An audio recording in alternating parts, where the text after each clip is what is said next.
Welcome class. I am Durgesh Kumar Pandey. Class 11th. Today I am going to explain a chapter in class 11 and the name of this chapter is equality. First I introduce what is inequality. Then I introduce equality. Class, if you are looking around us, many times one people's living in a good condition, one living in a luxury house, and other peoples who are living in a slums area. So what is this? This is inequality. And if you are looking so many peoples who waste the foods, जो खाना बर्बाद करते हैं, they destroy the foods, and on other hand कुछ लोग ऐसे हैं they take not a proper meal, उनको प्रॉपर भोजन भी नहीं मिल पाता है, 2 वक्त तक खाना भी नहीं मिल पाता है. तो one man is wasting the foods and another man is sleeping without food. So what is this? This is an inequality class. So to eliminate this differences, to eliminate this types of society is and we make equality. यानी अगर इन जो है differences को ख़त्म कर दिया जाए तो वी कैन से कि दिस इज इक्वालिटी है ये, ठीक है. तो what is equality? Equality is a powerful moral and political ideals that are inspired and guided human society from many century ना. देखो, equality is a powerful moral and political ideals. देखो, why we say moral? देखो, because we are the part of humanity. हम सब इस मानवता के हिस्से हैं. Human beings, we all human beings are a part of humanities. Common जो मानवता है ह्यूमन, उसके हम लोग पार्ट हैं. That is why we are all equal. तो हम सब इक्वल हैं. तो हर मनुष्य को वैसा ही ट्रीट करना चाहिए जैसे दूसरे मनुष्य को करने. हमें एक मनुष्य से दूसरे मनुष्य में भेदभाव नहीं करना चाहिए. तो हम we are the part of this humanity. हम इस मानवता के हिस्से हैं. तो वी रेस्पेक्ट, हमें हर मानव को समान समझना चाहिए और हर मानव को सम्मानजनक डिग्निफाइड लाइफ जीने का ये राइट्स है क्लास. देखो, पॉलिटिकली जो इसका कंसेप्ट है कि व्हाट इज़ द इक्वालिटी, हमारे पॉलिटिक्स में कैसे लिया जाता है. देखो, in our political science we can say कि every man is equal, every man is equal on the basis of gender, on the basis of caste, on the basis of language, or on the basis of birthplace, or on the basis of regionality. Everyone is equal. हर मनुष्य बराबर है. तो we can say in the political science कि कोई भी nation का हो, but he is a human being, so that is why is equal to another human beings. एक मनुष्य दूसरे मनुष्य के बराबर है. तो it is this notion of the shared humanity that lie behind, for instance, the notion of universal human rights. आजकल हम लोग universal human rights की बात करते हैं because all the human beings is part this universal humanity. तो सब मनुष्य के कुछ न कुछ अधिकार हैं क्लास. या फिर we are often word use the crime against humanity.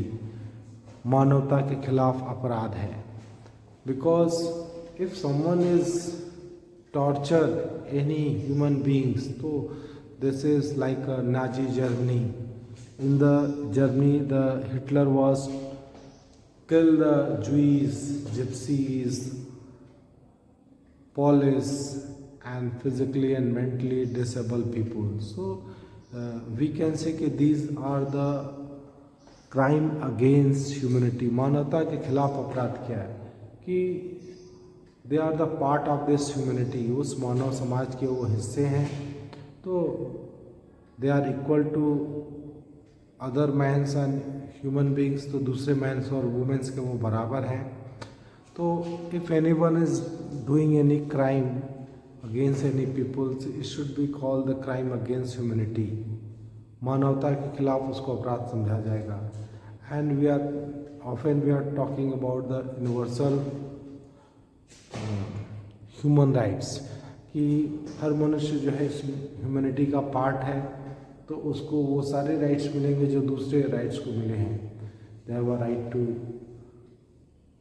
Life, they have a right to job, livelihood, they have a right to take shelter. तो हर मनुष्य दूसरे मनुष्य के बराबर है.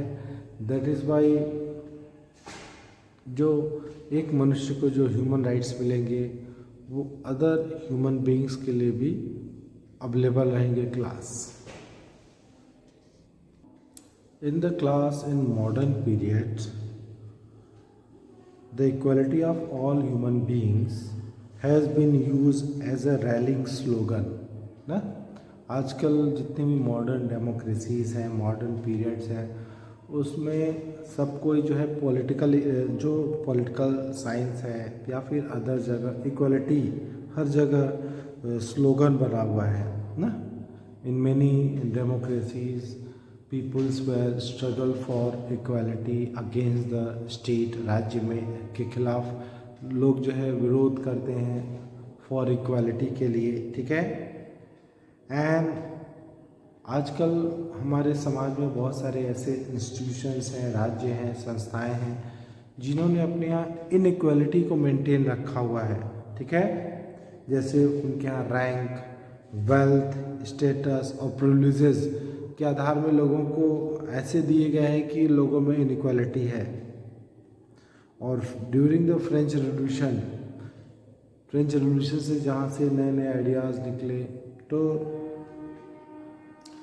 फ्रेंच जो रिवॉल्यूशनरीज थे वो लिबर्टी, इक्वालिटी और फ्रैटर्निटी जैसे आइडियाज़ वर्ल्ड को दिए. क्लास तो France, which was early in 17th and 18th centuries, divided into three sections: nobility, clergy, and common people. तो 18th सेंचुरी में, तो क्लास 18th सेंचुरी में सोसाइटी जो फ्रांस की थी before the French revolution, society 3 parts में बटी थी: clergy, nobility and common peoples. और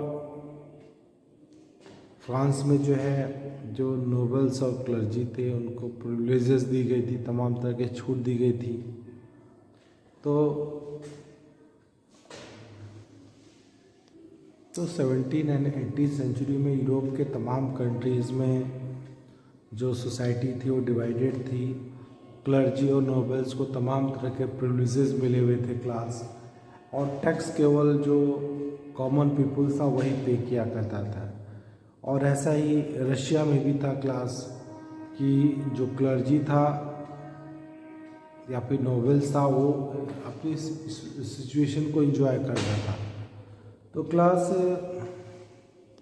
फिर 19th सेंचुरी एंड में जो है या 20th सेंचुरी में क्लास हमारे यहाँ कंट्री में कॉलोनियल पीरियड में भी तमाम तरह के रेसिज्म, गोरे और कालों के बेसिस पे जो है तमाम तरह की इनक्वालिटीज़ थी.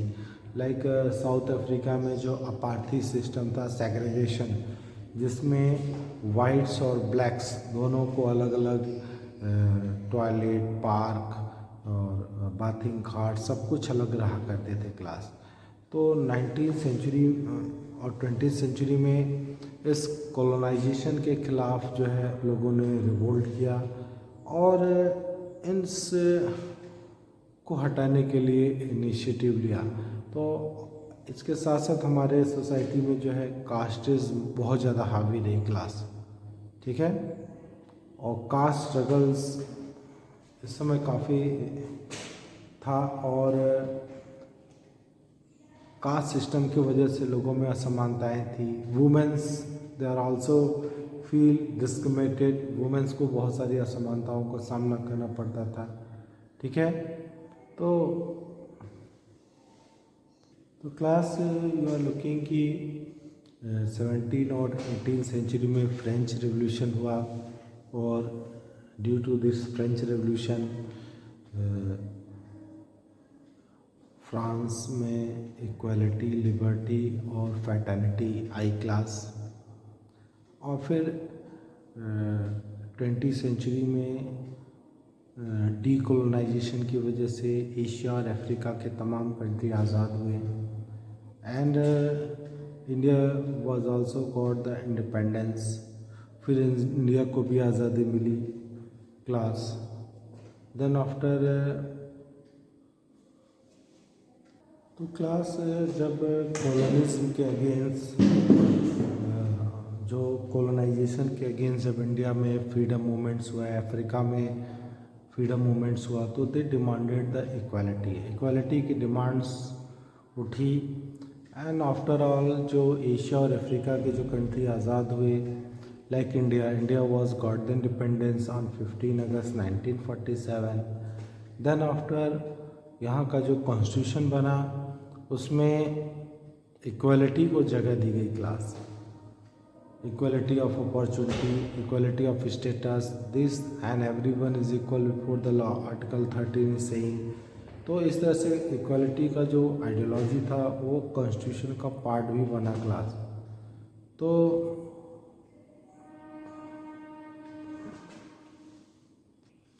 तो फिर इंडिपेंडेंस इंडिया में equality was become a part of constitution, but आज भी इक्वालिटी ख़त्म नहीं हुई है।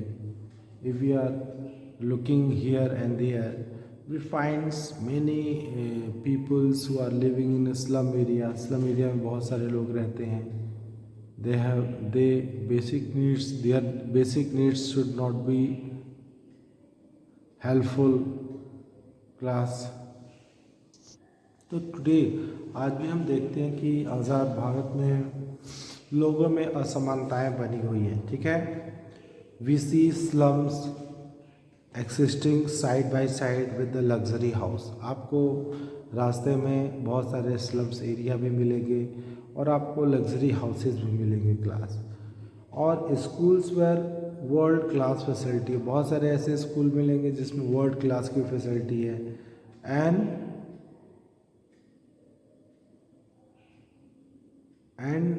Air conditions classroom along with the school which में लैक इवन ड्रिंकिंग वाटर। ऐसे भी स्कूल मिलेंगे जहाँ पर क्लासेस जो है एयर कंडीशनर्स हैं, ठीक है।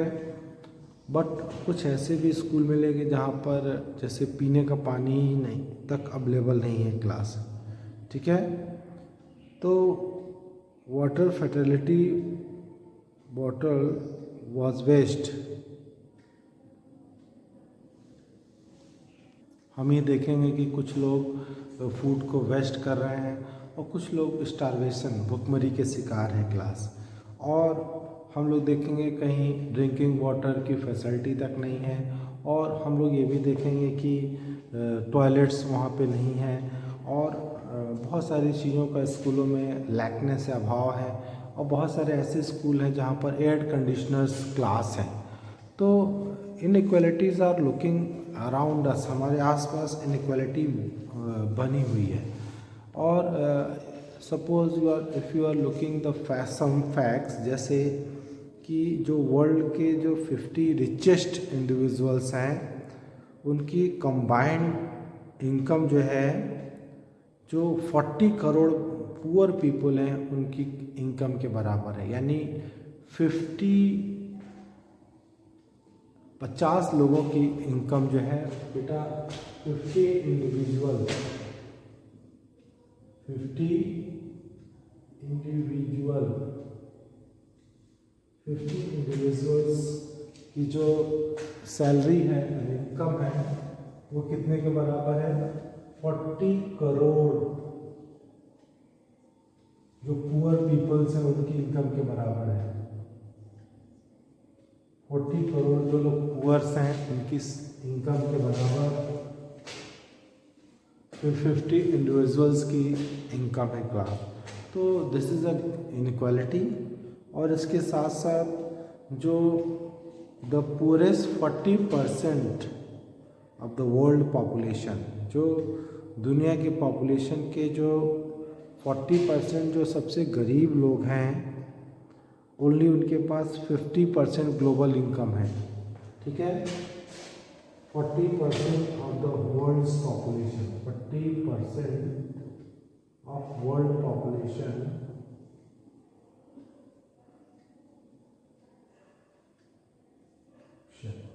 40% ऑफ द वर्ल्ड पॉपुलेशन की जो 40% है, रिसीव ओनली 5%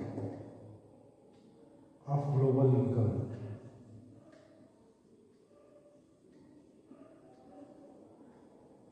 जो ग्लोबल इनकम है उसका केवल 5% इनके पास है। और जो आबादी का 40% रिप्रेजेंट करते हैं क्लास। एंड जो पूरी आबादी का केवल 10% है, 10% ऑफ पॉपुलेशन जो है, जो पूरी आबादी का जो 10% है, वो उनके पास वो लगभग 54%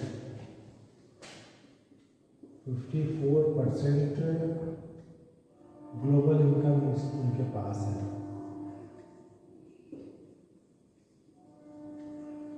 जो मतलब कुछ ऐसे लोग हैं जो आबादी का 10% है पॉपुलेशन, बट उनके पास 54% ग्लोबल इनकम है।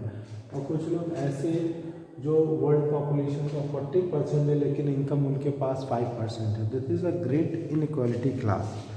और एक डाटा और है क्लास कि the first world of the advance industrial countries, mainly North America and West Europe, with 25% of the world population, जिनके पास वर्ल्ड की 25% पॉपुलेशन है, वो वर्ल्ड की 86% इंडस्ट्रीज़ के मालिक हैं। ठीक है, और वर्ल्ड का 80% एनर्जी यूज़ करते हैं क्लास।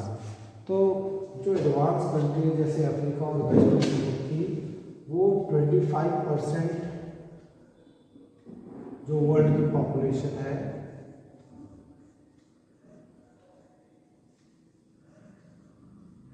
जैसे यूएसए और वेस्ट यूरोप,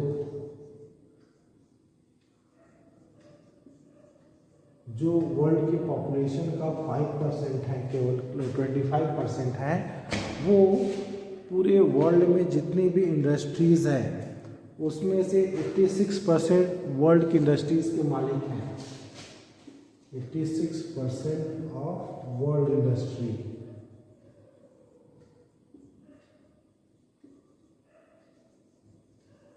दुनिया में जितनी भी इंडस्ट्रीज़ हैं उनके 86% इंडस्ट्रीज़ के वो ऑनर है क्लास। और ये दुनिया में 80% वर्ल्ड एनर्जी भी यूज़ करते हैं। ये वर्ल्ड का 80% एनर्जी भी यूज़ करते हैं क्लास। 80% एनर्जी यूज़ करते हैं। ये वर्ल्ड का 80% एनर्जी भी यूज़ करते हैं क्लास। तो क्लास वी आर लुकिंग कि there are huge inequality among the people class. Class if you are looking कि जो दुनिया के फर्स्ट वर्ल्ड के कंट्रीज़ हैं, जो इंडस्ट्रीज़ कंट्री हैं, वो 2/3 जो कार्बन का जो एमिशन है वो लगभग 2/3 एमिशन इन्हीं के थ्रू होता है, जैसे अमेरिका या जो वेस्ट यूरोपियन कंट्रीज़ हैं क्लास। तो हमारे कॉन्स्टिट्यूशन में कानून बनने के बाद भी हमें इक्वलिटी की बजाय अनइक्वलिटी ज़्यादा देखने को मिलती है। If we are moving here and there we find कि बहुत सारे ऐसे स्कूल मिलेंगे जो एयर कंडीशनर्स हैं, तो बहुत सारे स्कूल ऐसे मिलेंगे जहाँ सेफ ड्रिंकिंग वाटर अवेलेबल नहीं है, टॉयलेट्स नहीं है। आसपास कुछ ऐसे मकान मिलेंगे जो स्लम्स हैं, बहुत सारे ऐसे एरिया मिलेंगे जहाँ पर लग्जरी लाइफ लोग जी रहे हैं क्लास। तो there is lots of inequality among the people class. So, thus we face a paradox. Almost everyone accept the ideals of equality. देखो सब इक्वलिटी के इस आदर्श को सब एक्सेप्ट करते हैं, एट फिर भी almost everywhere we encounter inequality. We live in a complex world of the unequal wealth, opportunity and work situation सबकी में असमानताएं आपको दिखेंगी एंड पावर्स में. Should we be concern about these kinds of inequality? तो क्या ये सब असमानताएं हैं तो हमें क्या करना चाहिए class? Are they are a permanent and inevitable feature of the social life? क्या ये जो इनइक्वालिटीज़ हमारे समाज में है वो परमानेंट रहेगी और क्या अनिवार्य रूप से रहेगी, हमारे सोशल लाइफ का एक फीचर्स बनेगी? The differences of talents and ability of human beings as well as their different contribution toward the social progress. जो हमारे टैलेंट्स और एबिलिटी ऑफ ह्यूमन बींग्स, तो क्या क्लास जो इनइक्वालिटी है क्या वो कंटिन्यू बनी रहेगी class? This is a question among us. So ये इन चीज़ों ने जो है it is a question of this kind that make equality one of the central theme of the social and political theory. इस तरह से ये जो तमाम क्वेश्चंस हैं वो इक्वालिटी को इम्पोर्टेंट बना देते हैं, इक्वालिटी को एक ऐसा सेंट्रल थीम बना देते हैं जो हमारे सोशल एंड पॉलिटिकल थ्योरी में हम लोग स्टडी करते हैं क्लास. तो class this is a question कि इक्वालिटी है क्या class? So first of all अगर हम देखें तो गोरे कालों में भेद है ना, और तमाम जगह पे हमें लोगों के साथ जो अलग अलग तरह से बिहेव करने को दिखता है. कभी कभी रेसेस के बेसिस पे, कभी कभी कलर के बेसिस पे लोगों के साथ भेदभाव दिख जाता है. But this is unacceptable. अब हम इसको एक्सेप्ट नहीं कर सकते हैं. In fact such distinctions violate our intuitive understanding of equality.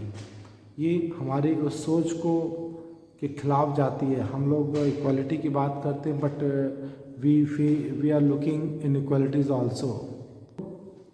We are all the part of humanity. हम इस मानव समाज के हिस्से हैं.